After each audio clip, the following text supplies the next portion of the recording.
Hi everybody, welcome back to Banishers Ghosts of New Eden. I am in my quest to get the world completion to 100%. I am on the hunt for soul grabbers, collectibles, anything else that I'm missing, and whatever this unknown is here in the Darkwood. That's alarming because I don't know that there's anything that I haven't. Well, anyway, so I'm gonna record. And then I'm not going to make you watch the whole search because I'm going to be going all over the map. But if I find something, I'll pop in and show it. And I'll read the collectible if there is one. And yeah. All right, found one already. This is beneath the broken bridge that leads to the hunter's camp. We are here. The hunter's camp is here. We are south of it. This is Jacob's lean-to. And then this is that bridge over it. So we're beneath the bridge. And I got jumped by this dude. And and now here's this. Voices in the Mist. We, soldiers, just like sailors, are very superstitious people, probably because we put our life on the line on a daily basis. I've known so many fellow comrades always carrying their lucky coin or a piece of clothes, and be terrified enough to do a deadly mistake when facing danger, even if they accidentally forgot to bring it with them. With experience, veterans instinctively avoid some places, abandoned buildings or deep forest, for they feel that death is waiting them down there. I read that very awkwardly. For they feel that death is awaiting them down there. I remember it was in Salem in 1679. I was leading an exploratory parry in the wild when we got lost in a mist while crossing an unknown and deep valley. I had never seen something like that. It was like a cloud of sticky cotton which had fallen upon our eyes. Ooh, quick mist. We could barely see our own hands. Our voices seemed muted, and we all felt that something was wrong, that there was something malignant in this mist, whispering its appetite for our souls. I swear we all felt it. And when we finally found our way out of the valley, we had lost 2 men, without a sound or a shout. Yes, there are some places lost in the wild where no sane soul would go without fear. I know such places exist, and I'm convinced there's something awful hidden in the center of New Eden Valley. I have seen the mist. It whispered my name. Creepy. Okay, so that then is the 10th collectible. And I've got 1 soul grabber, and then whatever this is, what on earth could it possibly be? What the heck? Well, maybe it's that. I haven't completed a void breach. Oh gosh. Okay, well, I guess we'll go there next, unless I happen to find something else interesting on the way. All right, see ya. Well, looky here. It's thick-skinned Newsmith. Let's talk to her and see if she's got anything. Don't walk away from me. See if she's got anything to say about what's been going on. Oh, she does have stuff to say. I want to talk about Deborah. A sad story from long ago. Why should you care? In that story lie the roots of the curse of New Eden. Truly? Makes sense, I suppose. She deserved better. Bloody hypocrite scapegoated her.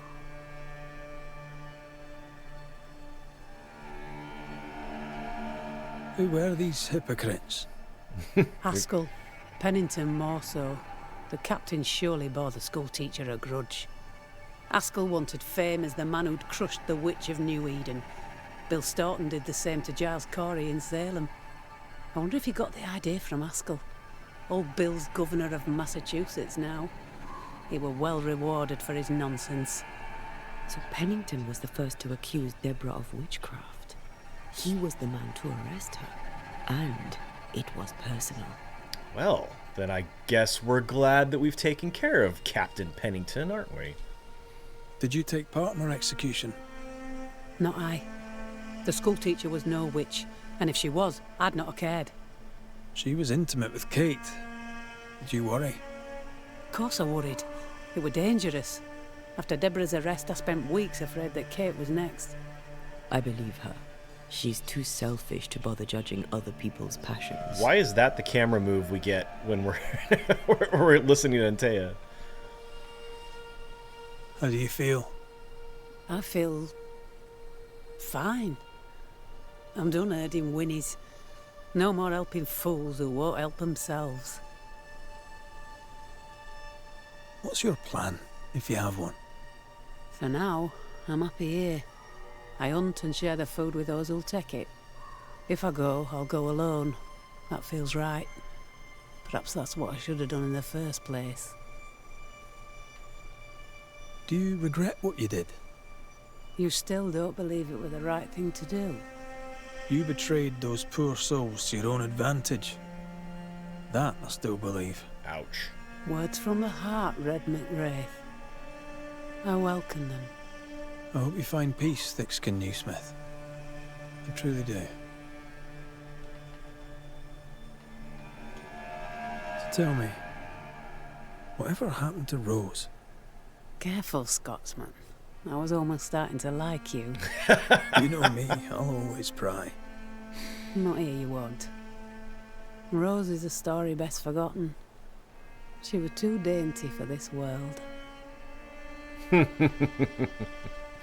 Goodbye, Huntress. Well, that was cool. I like these conversations that you can have with the people that were instrumental in the events during your gameplay, and they're optional. You could never come back here and find New Smith, or I could have never spoken to Lammy Haskell again and not found out that he's the one who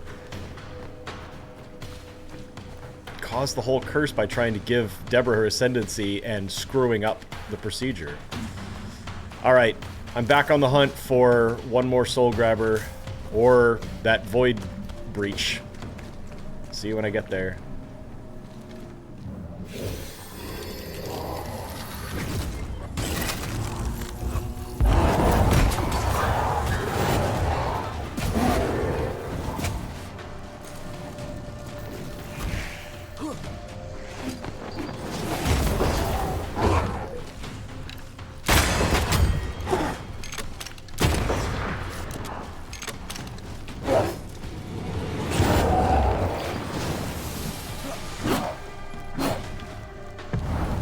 Can I join in too?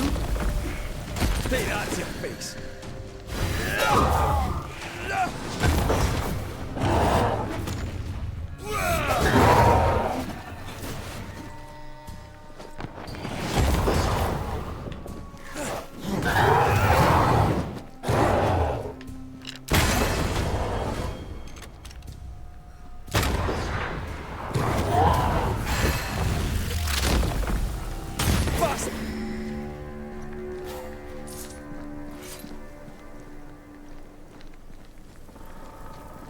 Okay, here's our first void breach. This is one way over on the south, well, I was gonna say southwest, but no, it's more like the northwest side of the Darkwoods. Alright, let's hop in and see if we can have some success at this. What do we got? More light attack and punch damage.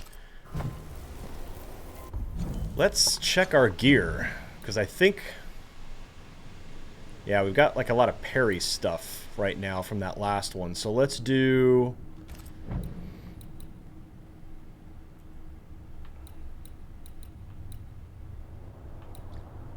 let's see, melee attack, punch attack increased by 10% from manifestations on cooldown.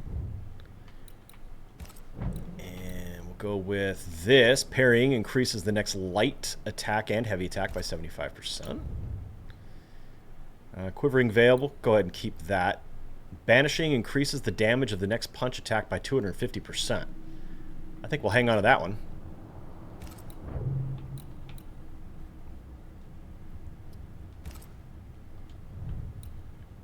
And let's see.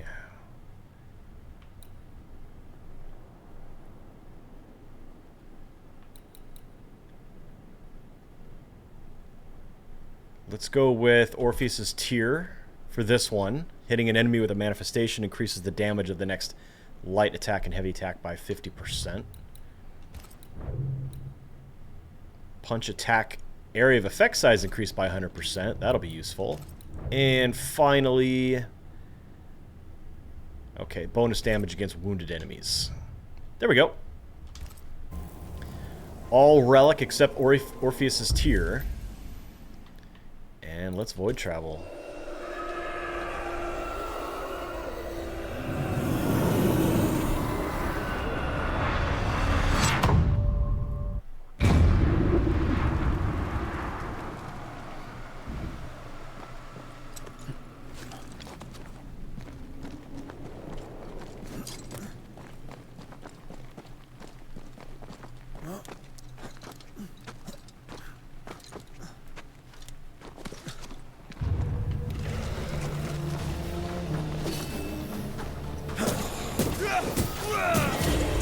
Nice.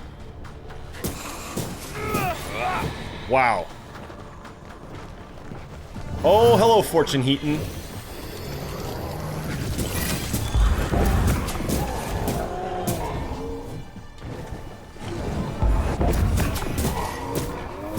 They never learn, do they?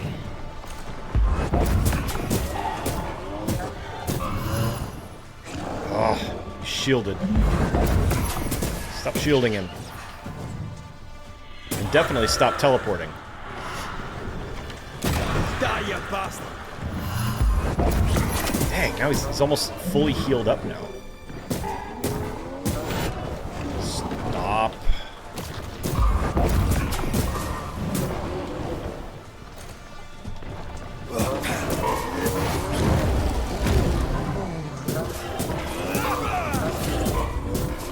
I'm right here. Man. I can help. Oh, man. Oh, my gosh. I'm always pissed. I have another in sight.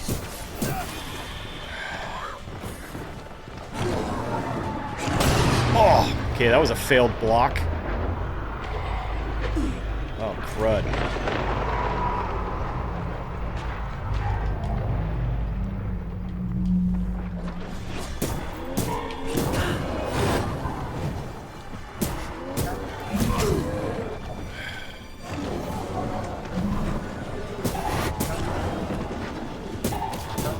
Almost got him. Oh, why'd you switch? Talk on it. Okay, well, that's fine. Ooh, okay. Dodge, man. What the heck? My dodging is, it's not working.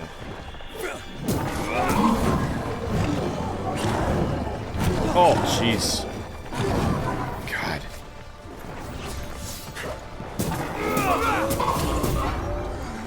Nice.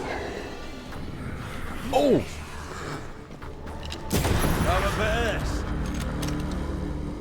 All right. So we just defeated Fortune Heaton. Even after being banished, Second Fortune death. Heaton sticks to his sense of ownership.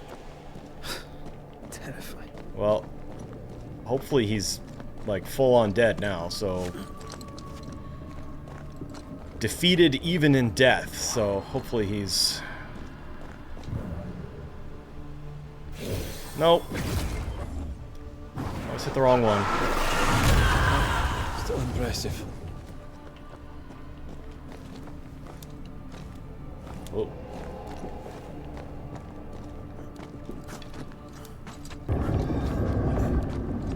Oh, whoa. We're here already.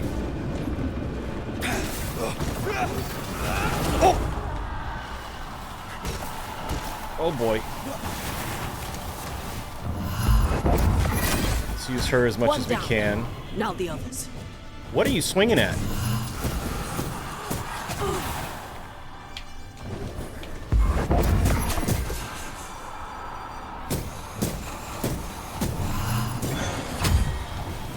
There we go. There's one.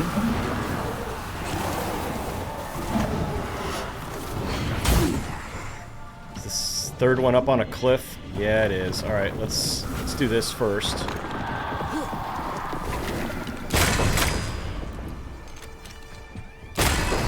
Dodge! Oh! Hello.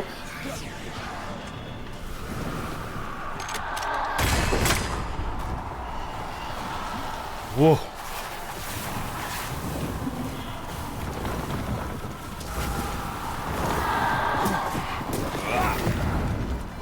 Can we get a banish? Oh, that did almost. Oh no! What?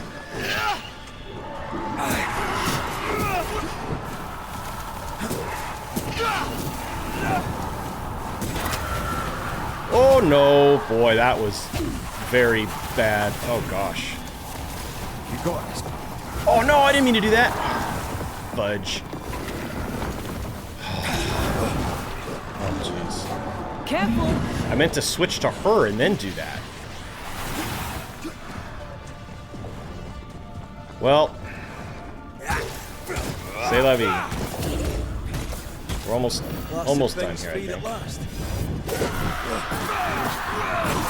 Oh my gosh. Woo. Got it. Man, that was...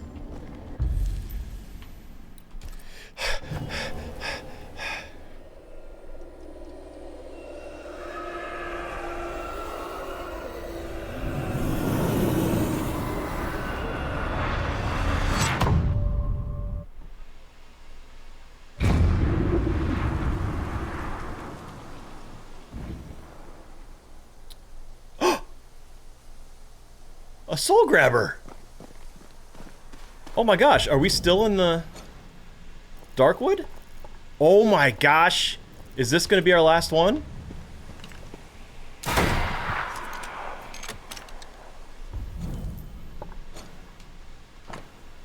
Yes! Oh my gosh! Oh, what a relief to be able to knock both of those out simultaneously. All right, let's get this loot here.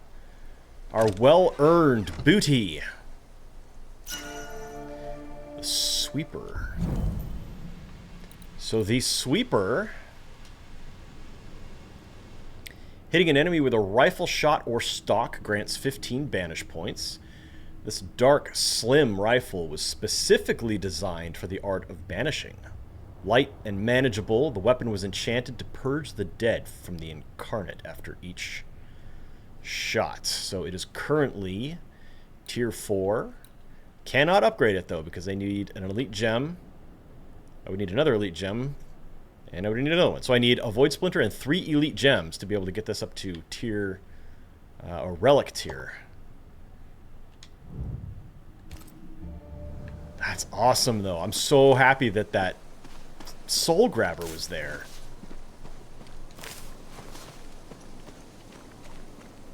Okay, now how are we doing on map? 97%. We are at 95%. We've got one more void breach here in the Darkwoods. Where's that? Oh, way up here. Oh my gosh. Okay, so we need to fast travel to High Cave. Where am I? Am I near a hideout? Where am I? Hello? I'm here. Okay. So I'll go north to Waterfall Shelter. Okay, so we will see you later. Oh, here we are. Look where we are. Wow, right at the beginning.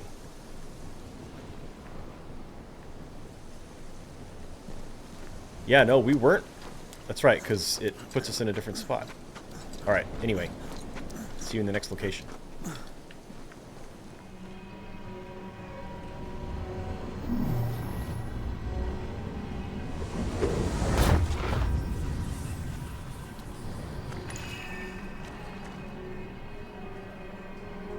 Alrighty. Here is what I think is the final void breach. More rifle and ensnare damage. Alright, let's boost our gear for rifle. I know we've got the gunner outfit.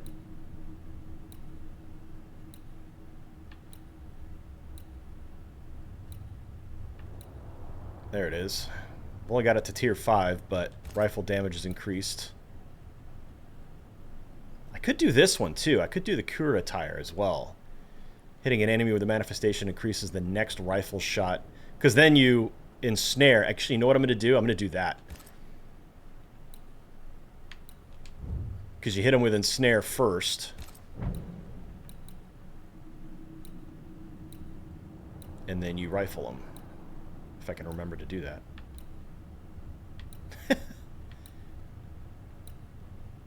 Defeating an enemy with a melee increases the next damage of the right... Yeah, but when you're in a void, whatever the special condition is, it's like, really, that's the only thing you should use. Defeating an enemy with melee is not going to happen. So we're just going to keep our saber. Let's see. I know I've got rifle damage increased by 100% against wounded enemies. We'll go ahead and switch to that one. Go with the Opportunist. Bane Ring. Actually, we're going to keep this one because ensnared enemies, so that'll pair well with this. The brooch we're going to swap out. Let's see. Defeating an enemy with a manifestation increases... Ooh, that could work too. Because if I can get an ensnare to actually destroy an enemy... Manifestations damage is increased by 100% against enemies affected by snare. But ensnare is the only one I'm going to be using, so that's kind of like chicken or the egg type stuff. So, yeah, let's go with Hawkeye in this case. The wristband. Let's see. Defeating an enemy with Antea increases the next rifle shot by 80%. So again, that could be good with ensnare. If she can kill an enemy with ensnare. Okay, and amulet. Ooh, ensnare duration is increased by 30%, but cooldown is Rifle weak spot damage is increased by 200% against enemies affected by ensnare. There we go. That's the one. That's the one we've got to go with.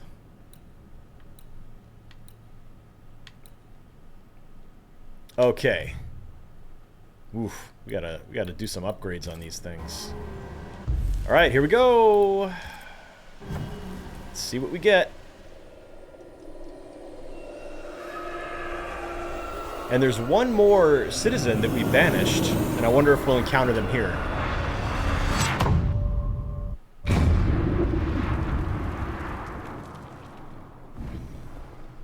See if we can put them to rest for good. Alright, where are we going? Oh.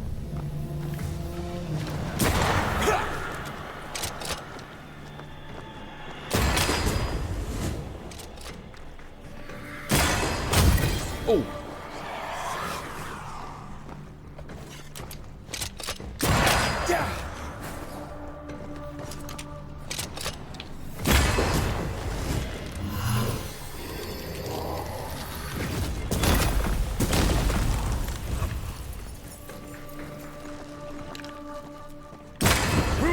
Wow! Oh, that was great.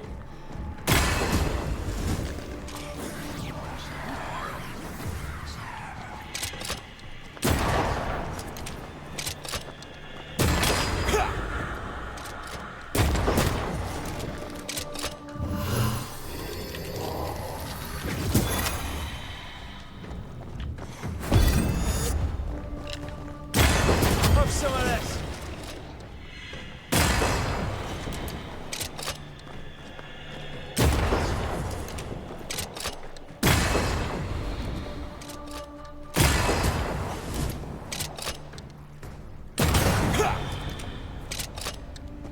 Very effective. I enjoyed that. Okay, so we're here by a little hoppity spot. I'm assuming we're jumping over here. Nope, perhaps not. Oh yeah.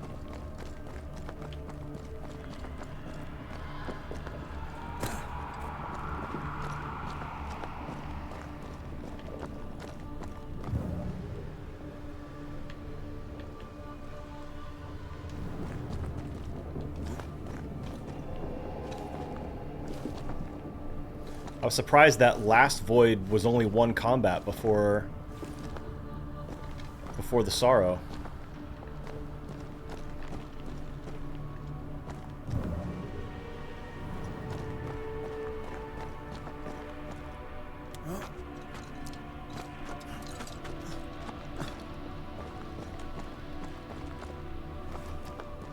Okay. Man, they sure are making you run.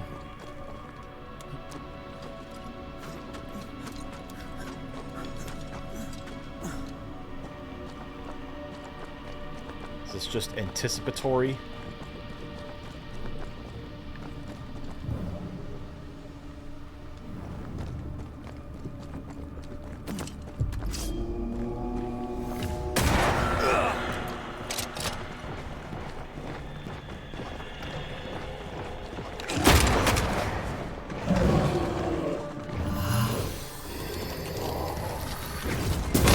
Another in sight. Whoa!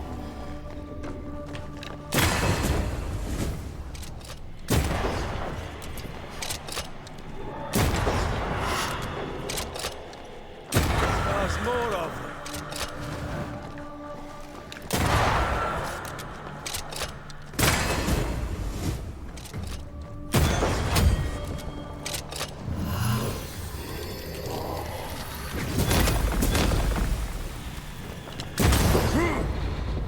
Wow.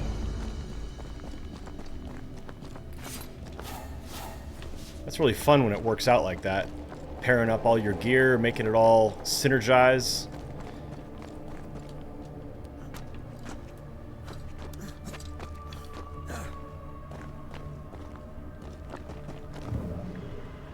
But then they're all different, so you gotta swap and swap and swap and swap. So I just kind of stick with whatever I used in the last void as I'm roaming around the world until I find the next void.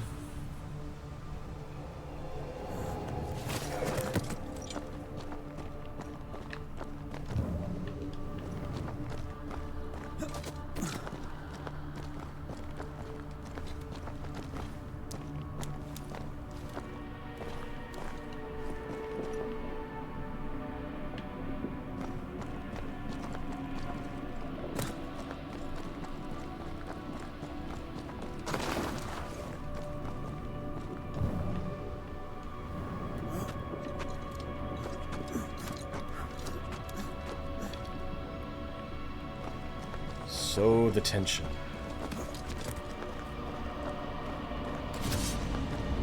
Here's our sorrow. Okay. Oh man, all that time and I didn't have my reloaded.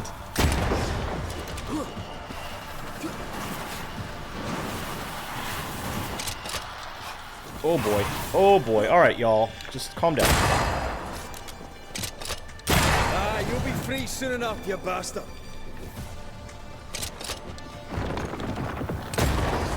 Oops! Whoa, I was just not moving fast enough there. Ready and waiting.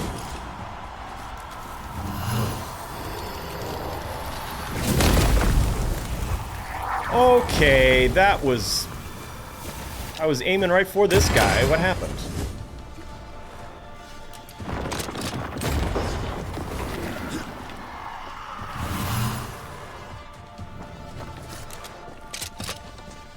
Come on, dude. There we go. There we go. Oh! Keep this up. Drink. Why does it always... Why do I always have to hit the drink button twice before he'll actually do it? Riddle me that. Okay, there we go. Got one.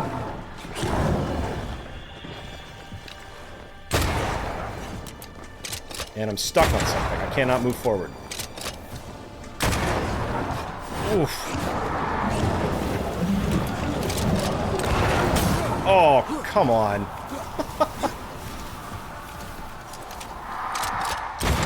There we go. It's on you. Yep.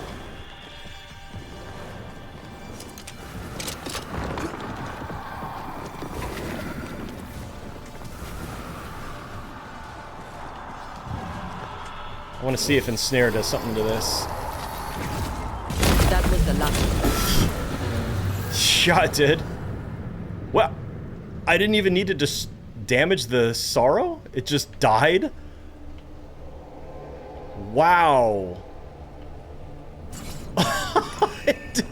That Ensnare did so much damage that it transferred its extra damage to the Sorrow. I'm guessing that's what happened.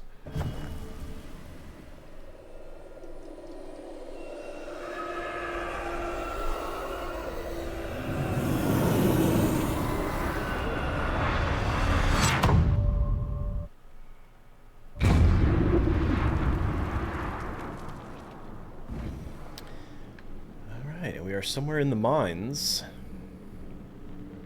I like that they lock your exit until you actually do the loot so that you don't forget. Not that you would forget, but, you know. Oh, catch them all. Collect all 88 available equipment. Alright, so this is Veil Shock, a new decoction. Drinking a decoction during combat knocks down surrounding enemies. Oh, that's cool.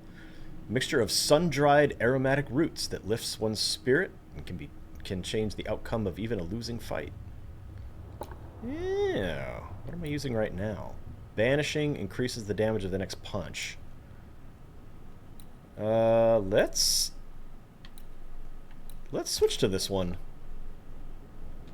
Yeah. Alright, and now that is Dark Woods at 100%. We've got the Mire Marshes at 100%.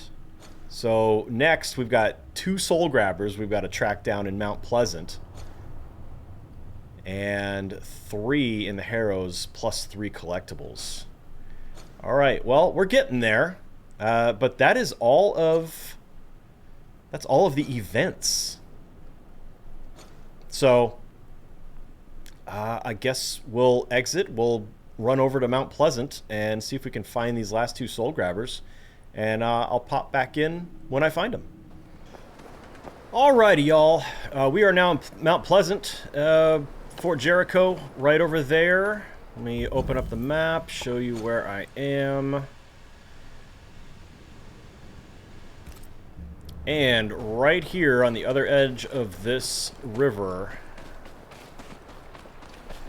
Ta-da! We have another Soul Grabber. But something I thought was even more interesting than that, and I'm gonna fast forward to it so you don't have to watch me run, but it's in the graveyard area, south of the Fort Jericho area.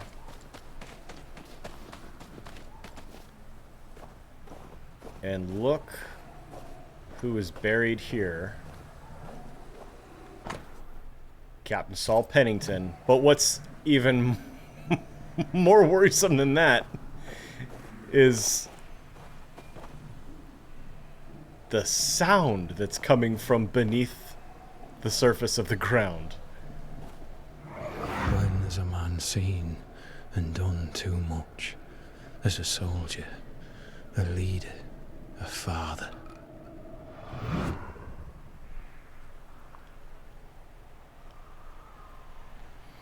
Pretty interesting, huh? Another one of those optional closures to a story that you could totally miss if you just never happened to wander by here. Alrighty, found the last Soul Grabber or at least my last soul grabber, in Mount Jericho. So starting from this area here where these two cabins are, this is where the racist hunter was hiding out during his feud with Flora. So you're going to climb the rope here, run straight ahead, hop the log, follow the path up, and before you hop over this, look to your right. Very easy to miss because this torch is unlit. Sneak through here. And you're not done yet. You've got to run through this. Squeeze through here. And you're still not done. Get into this little cave. And there we have it. Boom. And that is my last soul grabber in Mount Pleasant. We've got 100%, so that's 100% Darkwoods, 100% Mire Marsh, 100% Mount Pleasant, 95 for the Harrows. All right, so I've got 3 more soul grabbers, 3 more collectibles. See you when I find them. In the Harrows, after traveling through the tunnel from the Mire Marsh, heading south, there's a little wagon here. It has a book on it. Certainly that's going to be a collectible, right? There we go. Foundation of New Eden. 1635 to 1638. How was New Eden founded? When? By whom? It never ceases to amaze me how such information from the recent past already fades away in the fog of time. Maybe it has a lot to do with the settlers' lifestyle, mainly focused on their daily and pious routines. Is this nation in the making destined to forget about its past? Is it deeply rooted in my fellow colonists' choice to travel an ocean to forget about their previous and often unpleasant life? I cannot say. But since I believe it is essential to remember the past to forge a better future, I will keep on gathering information about the foundation of New Eden, even if my curiosity may displease some of my neighbors. I know for a fact that the little hidden valley was first discovered by an exploratory party sent from the recently founded town of Boston. In the surrounding hills, they found precious ore and metals. Struck by its pristine and beautiful setting, the expedition's leader named the valley New Eden, and with some selected men, he decided to install a first settlement while the rest of the expedition went back to Boston to bring back more people and material. This was in 1635, according to Boston's registers. I find it strange that the name of the founder is not known, but this is not uncommon among the myriad of newborn settlements blooming all around the coast at the time. Maybe I should conduct more research about that man the next time I have the opportunity to travel to Boston, or interrogate some more elders. Interrogate? Wow. What is known for sure is that their presence in the valley highly irritated the nearby native tribes who seemed furious of their presence. I have already found that the local tribes nicknamed the valley, or a part of it, the Ill Mouth. Settlers probably refused to leave, since a few skirmishes have sadly been recorded in 1636. Reinforcement was sent from a few Massachusetts Bay colonies until the native warriors abandoned the area for good.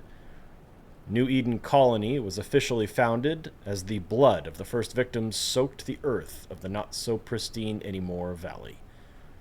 A first copper mine was opened, then a second, while more white men and women joined the booming town. In the ancient governor's house, I have found contracts of the building of a first mill by the seashore in 1637, belonging to some Anton and Esther Proctor, who seemed to have acted like community leaders for a time before they mysteriously disappeared. Tragic events seem to be quite common around. For that first settlement, it seems to have rapidly decayed. In less than 2 years, I could not find any trace of trade between New Eden and Boston. No more ore was bought by the nearby colonies.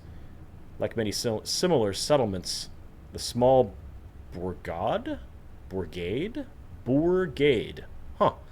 quickly vanished. The first rumors of a deadly epidemic started to spread around, mixed with weird tales about a swamp quickly growing in the middle of the valley. This should have been sufficient to keep the colonists away, but Rumor of the rich mines in the nearby hills had also spread. Deborah Comenius, schoolteacher of New Eden, September 1687. The second settlement attempt of New Eden Valley reached the hills during the summer of 1672 and was vastly financed by the rich Blight family of Boston. The main goal of these new explorers was to mine the ore found 35 years before by the first settlers. It is during this second attempt that the first major construction efforts have been conducted. Fort Jericho was built to protect the mine and miners in the hills. A larger dock was also built in New Eden to welcome bigger boats destined to ship copper and goods to distant harbors. All these constructions were financed by Benjamin Blight, who also had a fancy house, almost a manor which still exists, even if abandoned nowadays, built nearby Fort Jericho to please his beloved wife Ethel. For a few years, everything seemed all right for settlers, and the colony bloomed. But again, disaster probably struck, not stroke. Apparently, brought by the foul fumes and bad air of the central swamp, which had widely grown, a deadly epidemic wiped the second wave of settlers in a few months. According to my research, a hermit named Feargod Waterbury was living in the wild, and he apparently tried to warn the settlers of the bad influence of the swamp, but he was not listened to. In 1677, the second settlement attempt had failed, and for a few years, the valley was given back to the crows and wolves, except for a few trappers who remained in the wilds, the poor Feargod Waterbury, who survived alone for a few more years, and some isolated farmers who lived scattered by the sea. Contrary to the late hermit, I doubt the disease regularly hitting the valley of New Eden is of evil or malevolent nature, but of this I am now certain. This valley is somehow the focal point of epidemics, and it is no coincidence the native tribes avoided it for such a long time. To install a safe and persistent settlement in New Eden, people may have to drain that growing swamp and be particularly cautious about infections. So that is my penultimate collectible in the Harrows, and this is located just, well, this is the God's Acre Cemetery. It's in the northern part of it, very nearby where the resurrection ritual that Caleb Watson had attempted. Here is that site. So from there, look left, go underneath this log, and you'll need Antea to burst open the weakened rock here. And then behind some crates that you'll have to destroy, the book is right here on this rock shelf. Okay, and that is almost it. We've got one more collectible here somewhere in the Harrows, and I still haven't found those 3 soul grabbers. So, see you when I find them. Alrighty, I think I found it. This is way south in the Harrows. We are in the cave here where we had to... this was Hugh Batchelor's sacred cave where he thought his ghost sister was an angel. I don't know how I missed this. I thought I had explored this pretty thoroughly, but... there it is. Beyond the Great Below. According to the second chapter of Carcassoa, beyond the external desert run the icy waters of Hubur, which can be crossed only if Sululi, the man standing on the devouring river, accepts you on his boat. Some warlocks, like Musaeus of Athens, when studying the roots of Greek myths, believe that the river itself is made of the pain of the dead thrown away by the boatman. Then beyond the river stands Irkalla, the great citadel, with its 7 gates guarding the vast plains and plateaus, where reside the dead around the glorious palace ruled by the dreadful queen Ereshkigal and her loving husband Nergal. There await also the crouching Namtaru and the Anunnaki lords, the 300 potentates, and the countless Galu. Finally, at the center of the palace stands an empty throne. Whoever unlucky enough to sit on it may raise his head to watch the primordial stars telling the names of the true gods who shaped the world and still rule upon everything. There hides all the magic in the universe. There burns the primal truth. There may ascend those who have been accepted by the celestial court beyond the great below, unreachable for most, disdained by the pursuers like myself. E.R. Etienne Roulet. All right, that is the final collectible. Except the two that are in New Eden Town, which I have to go back there at the end of the game anyway, so hopefully I'll be able to access whatever areas those are in. Okay, everybody. Here in this idyllic location, peaceful, among the trees, on Ceridian's Island, the last collectible. I accidentally picked it up earlier while I was wandering around looking for stuff. Right here at the base of this tree, there's a little satchel. And I picked that up earlier. But I figure this would be a good place to end this episode. Void and timeless. To know is not to control. To witness is not to understand. To explore is not to own. All these humble principles, my dearest disciple, are particularly true when it comes to the void. I wished I could tell you more, but my knowledge is crumbling. Have I known more? Will I? Never trust the void. As witches, we take care of the balance between the living and the dead. We keep the gates. We heal the wounds. But what sometimes sours from the other side is deadly. Soon enough, you have learned the rituals, the songs, and the words. Soon enough, you will walk the threshold like I did. Mark my words, my dearest. Do not lose yourself in the obfuscating paths of this other land. Yes, we dare to travel the forbidden territory. Yes, we may sometimes hide under its cloak, but only like the nimblest fly through the fields of cobwebs in the darkest of nights. The deadliest risk is not the temptation to go further and beyond, too far from our dimmest lights to ever come back. No. The deadliest risk lies in the nature of the void itself. This is not the destination of the dead. It is their very own domain. And time means nothing to them. Time, how it flies and vanishes like dried sand, is their deadliest poison for us. In the blink of an eye, you are 50 years older. In a heartbeat, you're already dead.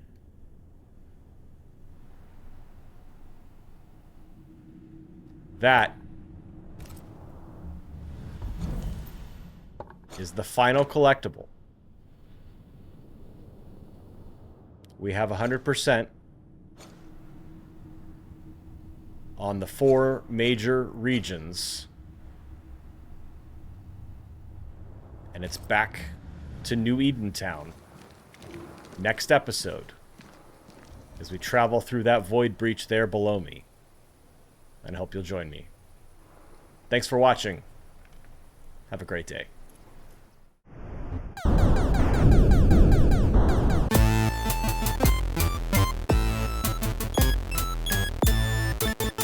No games.